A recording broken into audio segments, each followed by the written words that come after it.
It's Wednesday Warriors, and it's me, Arielle. And this week, I'm going to be talking about how to say no for your own good. My husband, Rick, says that his favorite word in the English language is no. He's said this on more than one occasion. So, in preparation for making my video, I asked him, why? And you know what he said to me? He said that no is a self-affirmation.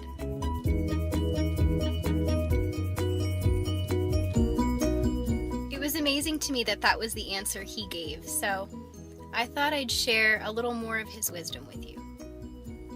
No is a self-affirmation because it's for your own good sometimes.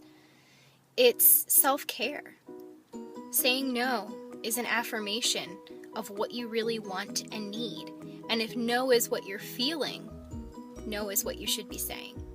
And I know that's really hard because part of this video is for me to talk about the guilt that people who are people pleasers often feel when they say no to others.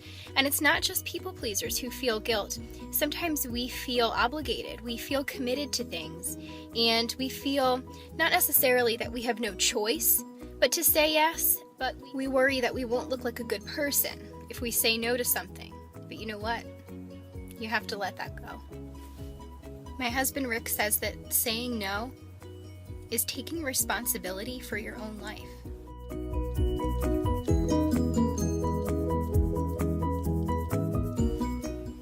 When you don't say no, when you don't take responsibility for your own life, you start resenting people.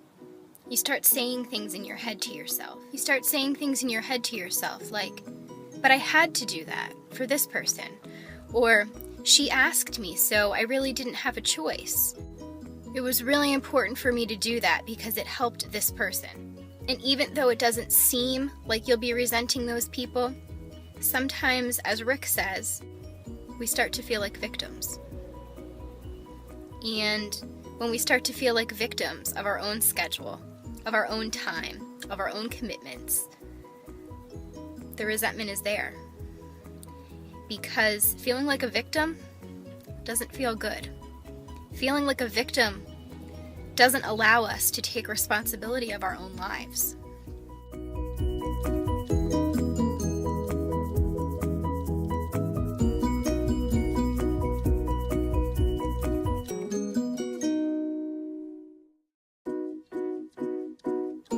And even though some people are victims of some things, this doesn't have to be one of them.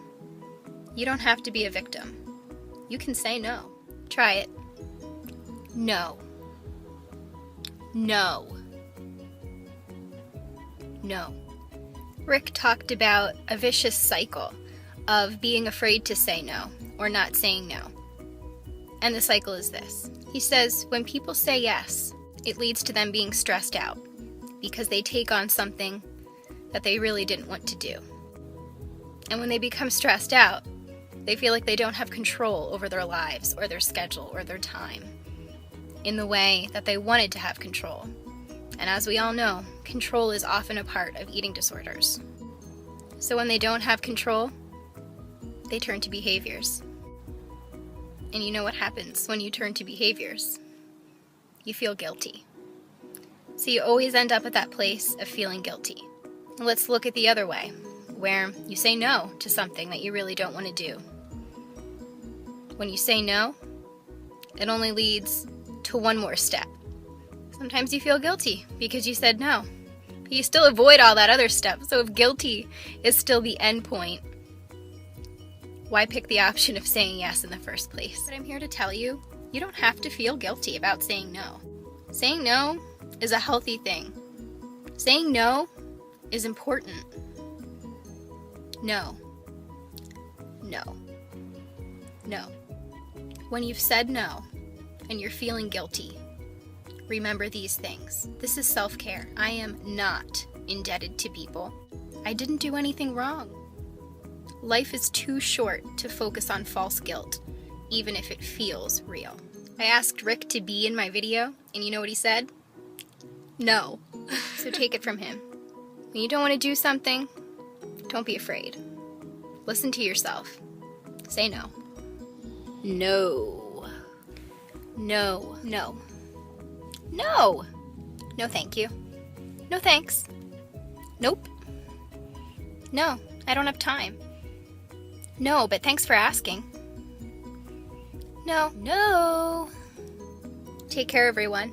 I'll see you next week. No.